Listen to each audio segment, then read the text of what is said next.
Lifestyles of a native in a nation filled with hate. It's getting harder nowadays to put this food up on my plate, so I'm hungry. Steady on the grind to eat a beat, writing scriptures for the future, taking kids right off the street. The time has arrived to unify and stand together in the midst of all the chaos. We'll survive another winter like we always do, cause history repeats. Let it echo through the valley. What I write is what I preach. So unique, my speech designed to teach and reach the youth a piece of you inside the minds of peeps so they can keep it true. Steady on a hustle with the bustle on the back. To the chicken dances, what up? Bring that culture back, satisfactory. Scripture from my faculty for family. Gotta team the realest, how we kill it ain't no fantasy. Sanity's demanding me to be the man I am, and the man in me is telling me to be the man I can. Voice over pen to the paper until the end. Dark souls finding the light within what is said. This is for the people, unification is needed. Stop the infighting, now is the time for us to believe it. It takes more than a little to fit it. So we're sitting in a teepee here for National Indigenous History Month, and traditionally speaking, the teepee had a good relationship to the land. So let's just start out by telling me about the teepee. How many poles? There's poles. Most teepees consist of 15 poles. 13 of them on the inside, 2 of them on the outside.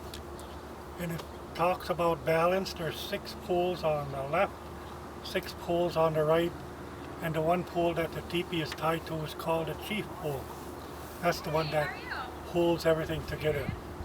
It's referred to as a chief pole. It represents the Creator. Every time you come inside a teepee, you bow your head to show respect for the chief pole, to show respect for the Creator. And the balance is there's 6 poles on this side, 6 poles on this side. And in the teepee, there's the man's side and there's the woman's side. Again, that speaks to the balance.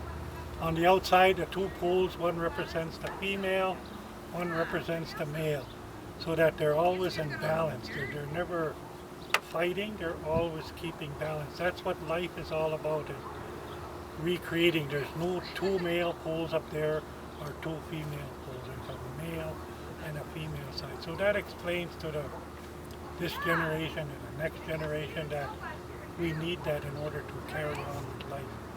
Every one of these teepee poles has a meaning, it has a teaching behind it. When you set up a teepee, you start off with 3 poles. First one is love, second one is obedience, the third one is kinship. Everything is based on that first pole of love. Love is key in everything that as Indigenous people that we do. The 7 grandfather teachings talk about, the very first teaching is the eagle, and that represents love. So we start off with the first teepee pole on this side of the door. Here on the left side is love. Next pole is thankfulness. Third pole is faith. Then comes strength. Everything, it starts with love, thankfulness. When we start off our day, we must give thanks. We have that faith in the belief in the Creator, something higher power than ours. And strength, not so much the bodybuilding strength, but the strength the Creator gives you to have the strength to handle whatever the day dishes out. Then comes obedience. Obedience, as we all know, is learning to listen. When the elders get together, the first thing they will tell you is "Intuhtamuk," which means to listen. Intuhtamuk. So once you learn to listen, things sink into you start to understand. But unless the elder doesn't tell you that, then people don't listen. Huh? And then after that comes cleanliness. Cleanliness in the sense of spirituality, that we have sweetgrass ceremonies, smudging ceremonies that we must do on a daily basis. And then comes the chief pole, which represents the Creator. So cleanliness is close to godliness. And on that side of the chief pole is happiness. Happiness is close to the Creator. Happiness is close. If you have the Creator in your heart, then you know you have that happiness. And then comes sharing. Sharing is a big one in Indian country. Sharing, when you go to any powwow, they'll have giveaways to demonstrate that we still follow that law of sharing. They'll give away, they don't have a list of who they're giving to, my auntie, my uncle. It's just simply sharing and giving away. So that is why this country that we have today is based on that law of sharing. we share all this beautiful country of Canada with the people. And then comes kinship. Kinship is a big law of ours in Indian country. That's the big law of Wahutui. How we're related to and who we're related to, but also how we're related to Mother Earth. That's a really big law in our country. And then comes humility. In our teepees, we all sit most of the time on the pipe ceremony, anything, we'll sit on the ground to have that connection to Mother Earth. But that's to show the Creator that we're humble people, that we don't sit like a judge up high up here, we humble ourselves. And then comes good child rearing. Good child rearing, you have to know all of these laws here. You have to know how to be every one of these so you can demonstrate to the people in your community, I know all of these laws. Then you can become a parent. Once you know all of these laws, good child rearing. And then the last pole on that side of the door is respect. Starts out with love, ends with respect. So we have to show that respect to the Creator as we enter here to creation. When you set up a teepee, you wrap around 4 times. The very first wrap is love and respect for the Creator. The next wrap is love and respect for all of creation. The third wrap is love and respect for our fellow human beings. And the last one is love and respect for yourself. Once you have that love and respect inside of you, it's like money in your pocket. If you haven't got that love and respect, then you can't give it away.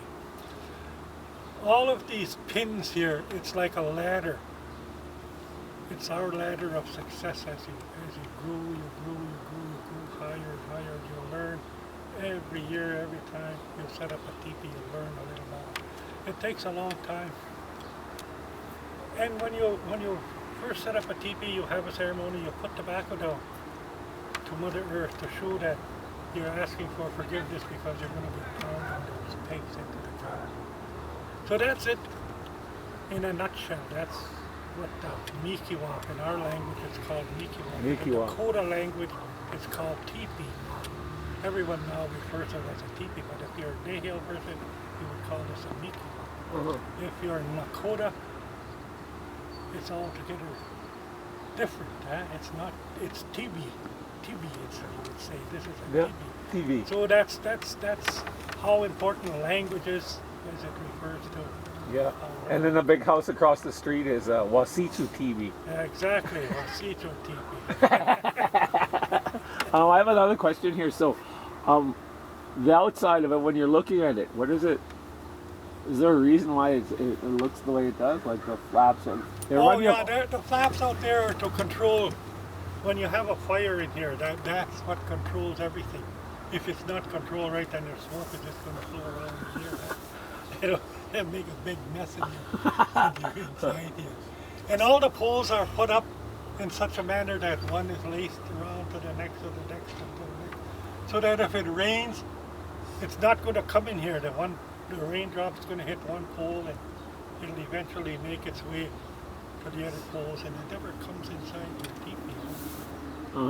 Is there so every tradition long ago then they didn't have canvas like we have right now? No. They used to use hides. Hide, yeah. So beautiful hide.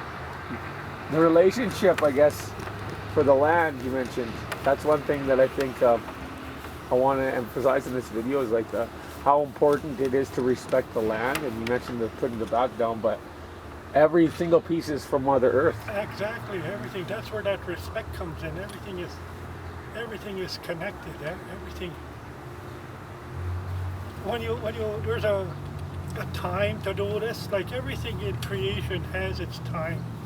And when you set up a teepee like this or a mehiwap, you do it at the exact time you're supposed to. You do it in the morning when the sun is coming up. You don't set it up in the middle of the day. Because everything has its time. Like in the morning, before the sun up, the birds will start their singing. That's their time. Once the sun comes up, that's his time. After that, the winds come. So everything has its order. Everything is connected to Mother Earth. So we have to sort of, as human beings, we try and fit ourselves inside of that timeline so that we know when we're supposed to do what we're supposed to do.